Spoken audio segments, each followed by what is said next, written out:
আসসালামু আলাইকুম। আশা করি সবাই ভালো আছেন, সুস্থ আছেন। আজকে আমরা ওসিডি বা অবসেসিভ কম্পালসিভ ডিসঅর্ডার নিয়ে আলোচনা করব। এই সমস্যা মূলত এক ধরনের মানসিক সমস্যা। রোগী যখন এই রোগে আক্রান্ত হয় তখন সে যে সমস্ত কাজগুলো করে অন্যদের দৃষ্টিতে এই কাজগুলোর কোনো ব্যাখ্যা থাকে না, সম্পূর্ণ অযৌক্তিক কাজগুলো এই রোগী করে। আর এই রোগী এমন না যে অশিক্ষিত মূর্খ, যা খুশি তা করতেছে, এমন না, বরং শিক্ষিত, উচ্চ শিক্ষিত মানুষ হয়েও এই রোগে যখন আক্রান্ত হয় তখন সেই অযৌক্তিক কাজগুলো করতে থাকে। একটা মানুষ, তার হাতে ময়লা লেগেছে, তো সে হাত ধুইতেছে, ধুয়ে ফেলছে, তো ময়লা চলে গেছে, সে ফ্রেশ হয়ে গেছে। কিন্তু যখন সে এই ওসিডিতে আক্রান্ত হয়, আমরা লক্ষ্য করব যে এই রোগীর হাত ধোয়ার আর কোনো শেষ নাই। হাত ধুইতেছে তো ধুইতেছে, একবার হাত ধুয়েছে, পরিষ্কার হয়ে গেছে, না, সে আবার ধোয়, এবং শুধু কি তাই না, সে আবারও ধোয়। এটার ব্যাখ্যা কিভাবে দিবে? গোসল করতে গেছে, গোসল করতেছে, নিশ্চয়ই সে কিছু সময়ের মধ্যে গোসল করে চলে আসবে, না, এই রোগীর মনের মধ্যে যে সমস্যা, যে মানসিক সমস্যা, সেই সমস্যার কারণে তার কাছে মনে হয় যে কোনোভাবেই সে পরিষ্কার হইতে পারতেছে না, সে পানি ঢালতেছে তো ঢালতেছে। আমি আপনাদেরকে এই মানসিক সমস্যা ওসিডি, যেটা বাংলা ভাষায় যাকে বলা হয় সূচিবায়ু, এই রোগে আক্রান্ত একজন রোগীর কথা বলবো এবং তার চিকিৎসার কথা বলবো। রোগী উচ্চশিক্ষিত, এমএসসি পাস, একজন গৃহিণী। তো এই রোগে যখন আক্রান্ত হইলেন, কি করলেন তিনি?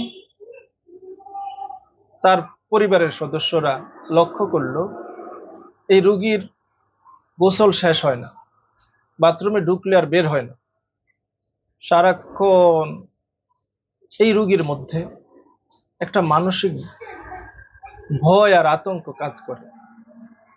কখন জানি সে ময়লায় আক্রান্ত হয়ে যায়, তার দেহ কখন যেন ময়লা হয়ে যায়, কখন যেন সে জীবাণুতে আক্রান্ত হয়ে যায়। আপনি লক্ষ্য করেন, তার বাসায় তার বুয়া কাজ করতেছে, তার বুয়া কাপড় ধুইতেছে, ওই মহিলা কাপড় ধুয়ে ছাদে গেছে রোদে দেওয়ার জন্য। এই মহিলা কি কাপড় ধুয়েছে? কাপড় ধোয়া হয় নাই, এই কাপড় আবার ধুইতে হবে, আবার এই কাপড় ধুইলেন। বাড়ির গেটের মধ্যে, বাড়ির গেটের মধ্যে কুকুর বসে আছে, বাড়ির মধ্যে থেকে তিনি ভয় পাইতেছেন, সেই গেটের থেকে সেই জীবাণু, সেই কুকুরের থেকে তার ময়লা, কুকুরের থেকে তার জীবাণু দ্বারা সে আক্রান্ত হয়ে যায় কিনা। চিন্তা করেন, বাড়ি থেকে গেট কত দূরে, অনেক দূরে, ঘর থেকে গেট অনেক দূরে, সেখানে কুকুর বসা আছে, আর তিনি ঘরে বসে এটা নিয়ে চিন্তা করতেছেন, আতঙ্ক করতেছেন। তিনি বাসায় স্টুডেন্ট পড়ান, সেই বাসায় মেয়েরা পড়তে আসে, মেয়েদের মাসিক হইলে তার ভয় যে মেয়েরা তার বিছানা ময়লা করে ফেলে কিনা,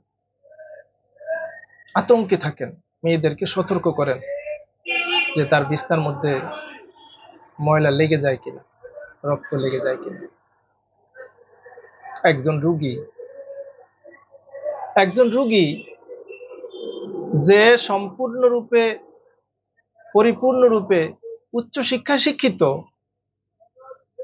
তাকেও বুঝিয়ে এই বিষয়গুলো তার থেকে দূর করা যায় নাই, যে এই বিষয়, এগুলো, এই আতঙ্ক, এগুলো অস্বাভাবিক, এগুলো স্বাভাবিক না, এগুলো ত্যাগ করা দরকার,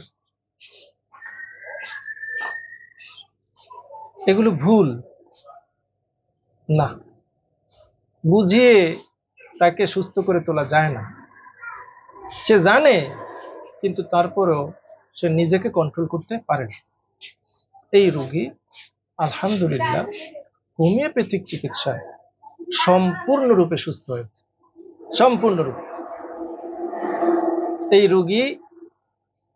রোগীর মানসিক লক্ষণগুলোকে নেওয়া হলো এবং খুব চিন্তা ভাবনা করে তার সম্পূর্ণ মানসিক লক্ষণগুলোকে নেওয়া হলো, তার সার্বদৈহিক লক্ষণ, তার গরম ঠান্ডা কেমন সহ্য হয়, সে লবণের প্রতি তার আকর্ষণ কেমন, তার কোন আবহাওয়ায় তার কি অবস্থা, এই সব কিছু নেওয়া হলো। তার মেজাজের অবস্থা নেওয়া হলো, তার দেহের ভিতরে তাপমাত্রার সহনশীলতা কেমন সেটা নেওয়া হলো, এবং তার দেহের বিভিন্ন অঙ্গের আঙ্গিক লক্ষণগুলোকে নেওয়া হলো। এই সমস্ত কিছু নিয়ে বিচার বিশ্লেষণ করে লক্ষণ সমষ্টি অনুসারে তাকে একটা মাত্র ওষুধ দেওয়া হলো, আর্সেনিকাম অ্যালবাম, এবং সেটা দেওয়া হলো 50 সহস্রতমিক পদ্ধতি। এই 50 সহস্রতমিক পদ্ধতির আর্সেনিক অ্যালবাম ওষুধ সেবনের মাধ্যমে কয়েক মাসের মধ্যে এই রোগী সম্পূর্ণরূপে সুস্থ, আলহামদুলিল্লাহ। রোগীর পরিবারের সদস্যরা তার উপর অনেক চাপ সৃষ্টি করেছিলেন যে না, তোমাকে ঢাকা যেতে হবে, অনেক পরীক্ষা নিরীক্ষা করতে হবে, তারপর চিকিৎসা নিতে হবে। কিন্তু এই রোগী এর আগেই বিভিন্ন অসুস্থতায় আমার কাছ থেকে ট্রিটমেন্ট নিয়ে সুস্থ হয়েছিলেন। এই জন্য আমার উপর আস্থা রেখে তিনি আমার কাছে আসলেন, আমি তার চিকিৎসা করলাম, আজ তিনি পরিপূর্ণভাবে সুস্থ।